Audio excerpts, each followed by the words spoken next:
To the Valley of the Sun they came, rays of sun brightening their future. An awful lot of enthusiastic, great people have come together and are so pleased to be here. Humanitarians from around the globe congregated with a vision for the future. Ready for mission, equipped for service. On March 23rd through 27th, more than 600 delegates gathered in Phoenix, Arizona for the 2012 Salvation Army National Social Services and Disaster Management Conference. They're coming from all 4 territories in the United States, which is East, South, Central, and West, and also from Canada. And we have 1 observer coming from international headquarters in London. We have presenters in suicide prevention that have come from Australia. We have 2 folk that have come up from the Caribbean territory where they're doing a lot of social services there. 2 that have come up from Mexico who are working particularly in anti-trafficking issues. And 1 gentleman who's come from our work in Haiti. So we have an international flavor. Planning Committee and Salvation Army staff from the 5 North American territories, Emergency Disaster Services leadership, and national headquarters worked diligently preparing a conference designed to develop professional and social relationships, educate through workshops and inspirational speakers, and refine skills and deepen commitment for the life-changing work in which the Salvation Army is engaged. The mission of the Salvation Army is always to preach Jesus Christ and His saving gospel, but also to address human needs without any consideration of where people are in terms of their spiritual life or their physical life or their backgrounds or anything of that sort. So service is done for the sake of service because we believe this is what the Lord wants us to do. In effort to build enthusiasm and a sense of community, this year's conference infused social services and disaster management for the first time to give attendees the full scope of the services offered by the Salvation Army. When we think of the disaster, let's say, cycle, you have preparedness, you have response, and you have recovery. So this conference provides for preparedness. When there is a disaster, we respond with our mobile kitchens and with volunteers to assist the immediate emergency response. But we recognize that a number of families or a number of individuals will need to have long-term recovery. And that's where our social services comes alongside. So as we care for families, as we care for individuals, it really is a seamless garment of compassion from preparedness through response to recovery. And that's the arms of the Salvation Army reaching out and embracing communities. We're trying to raise the level of understanding and knowledge of programs and processes. We're taking a good look at some of the best practice models in many different areas, whether it has to be with direct service or with training or with particular issues like sexual trafficking or addictions or emergency disaster and the aftercare. The most important thing is the networking of all of our teams, from our volunteers, employees, soldiers and officers, to get to know each other and to share the best of what we have.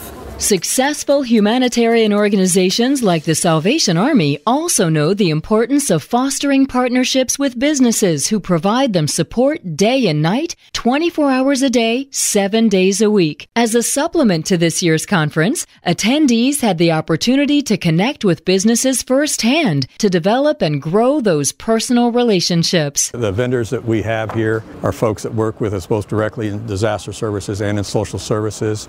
The products that they provide we use in the field during our work out there, so it gives us a place to go to order, and if we develop that personal relationship or somebody to talk to, it makes it a lot easier just to phone at night when you're out in a disaster to call one of the vendors and say we need, and you know it's on the way. For many business supporters, working with the Salvation Army is more than budgets and bottom lines. Emergency Mobile Kitchens, or EMK, is one such organization. It just seemed like a perfect fit after we started EMK to pursue the Salvation Army and try to help them, since they're our charity of choice. Emergency Mobile Kitchens creates the newest food trucks and mobile kitchens, mobile bathrooms, mobile shower units, mobile laundry units, mobile sleeping units, bunkhouses in the industry. We have a rental division, so we rent, loan, and lease equipment to the Salvation Army when they need it, as well as design and manufacture new equipment for them. And we sell it to them at preferential pricing because it's for the Salvation Army. Close to a year ago now, our director here in Phoenix made a contact with Emergency Mobile Kitchens, EMK, to look at possibly refurbishing one of their old canteen units, one of their mobile kitchens. And he was very impressed with the work that they did, and so he called me and I came down and met with them and looked at some of their stuff, brought in the schematics and plans that we use as a standardization for the mobile kitchens that we use throughout the United States, and had them take a look at that and see what we could build on using those schematics. And from there our relationship really developed to the point now where we're having a lot of our units from the Western Territory refurbished by EMK. They've built 3 brand new units for us, full service mobile kitchens. We're in contract for a 50-foot field kitchen that'll serve about 25,000 meals at a time. So the relationship has really grown in a year, and we find EMK is very supportive of Salvation Army, what we do, and we're trying to very much support them. And as far as the conference goes, they're one of our major supporters in the conference, one of our major sponsors. The trailers designed and built by EMK are made in the USA and manufactured in Phoenix, Arizona. Every trailer is built to each client's specifications and can be sent anywhere in the United States and even globally. These durable and sophisticated mobile trailers are built for easy transport, high use, and even extreme weather. EMK has sent mobile units to Haiti, the Arctic Circle, desert environments, and both metro and rural settings. We have our 6x12 lunchbox trailer, which we're giving away here at the show. We've got a 16-foot canteen that we built for the Salvation Army College. We've got a 30-foot laundry shower unit, a before and after display to represent the remodeling of older equipment. And then we have a trailer that's caged up to show you what the bare bones of one of our trailers looks like. We also just recently built this 16-foot canteen for the San Francisco division that the FedEx company sponsored, and we're here to dedicate that as well.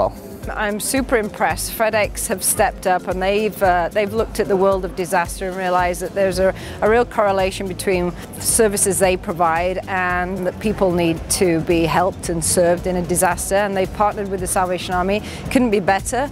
This truck has been provided financially by them, and we're very excited to have them as a partner. The new trucks, like the FedEx truck that they just built for us, or the college truck that we have out at our college, those units will deliver in the neighborhood of 1,500 meals twice without having to stop and resupply.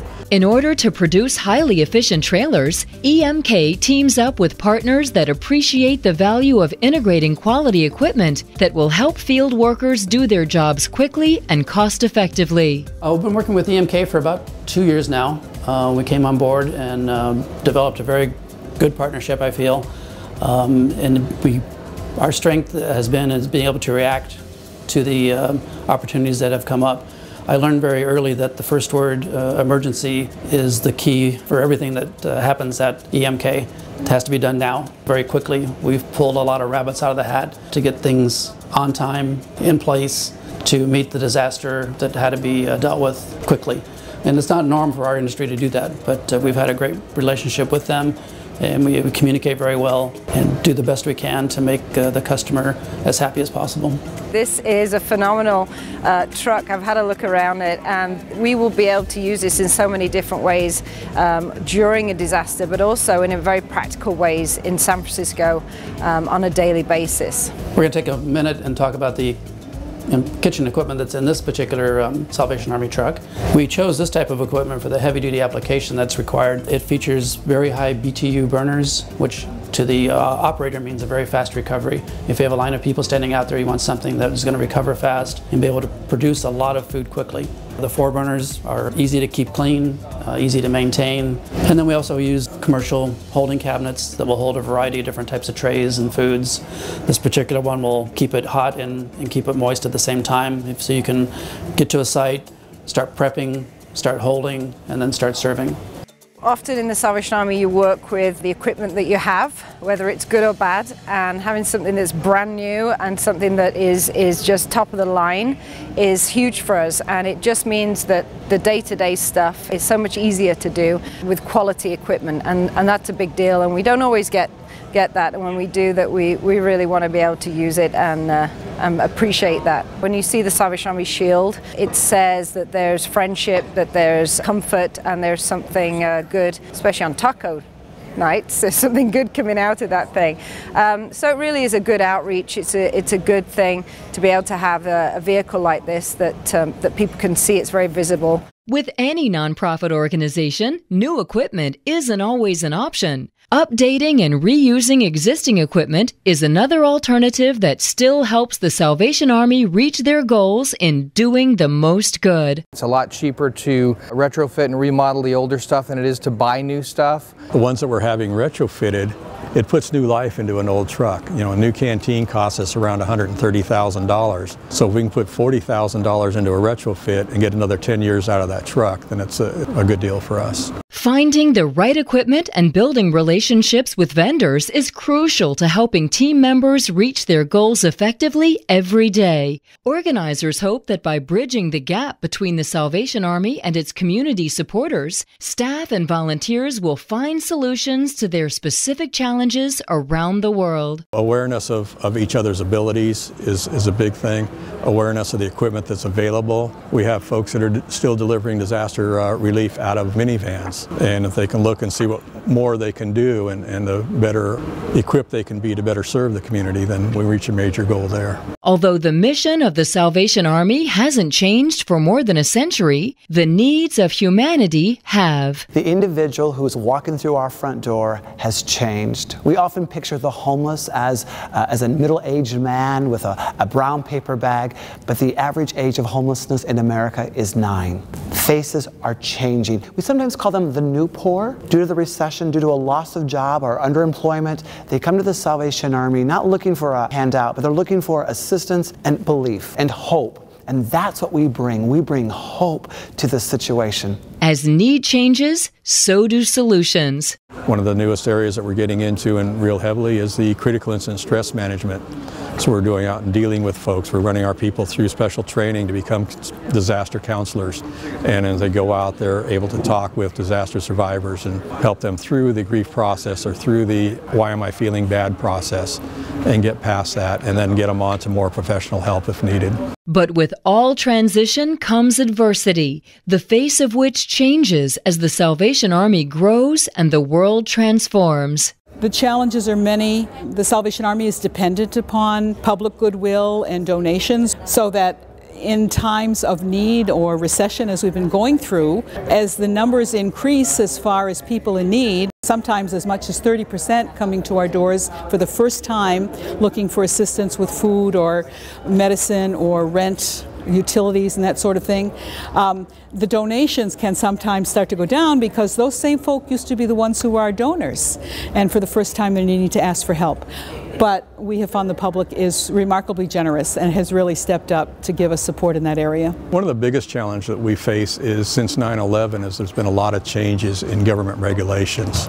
Disaster response agencies such as ours have to meet certain requirements that are placed on us by the federal government in order to be an active disaster provider.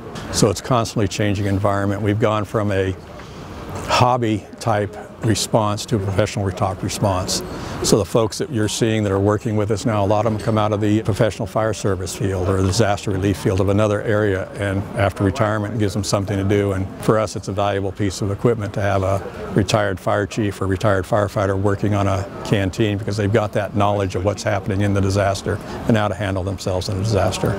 The strength of the Salvation Army is the people who give their time and talents to carry forward the mission of the organization. What I hope people take away from this conference is a renewed passion for the mission of the Salvation Army.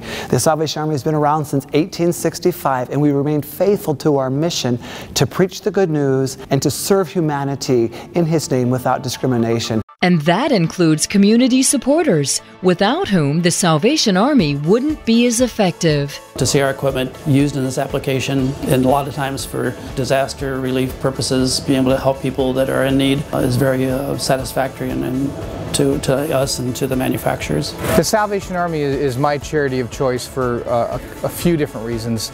I have family members that met in the Salvation Army back in the 30s. The personal connection is pretty deep, and the Salvation Army literally does the most good with the money. If there was anyone to support, it would definitely be the Salvation Army first. The hope of this conference was to give members the opportunity to come together, learn from each other, and foster relationships to help them grow as individuals and a team. One of the greatest blessings of this conference already has been networking. People connecting with others and their strength in our capacity. I think it's important for so many people who labor in the compassion area to realize I'm not in this alone. And I think sometimes when you're a giver, a nurturer, you sometimes think I'm in this alone, but they're not alone. And that's what's so important. They're surrounded by other champions applauding their efforts, and that is a dynamic I think is wonderful. Internally, we want to take away a sense of the unity between disaster management and social services, and that's a growing process for ourselves. I'm hoping they're going to catch an image, or a vision rather, for what they can do when they go home based upon new knowledge that they've gained here. Ready for mission, equipped for service. The Salvation Army, doing the most good.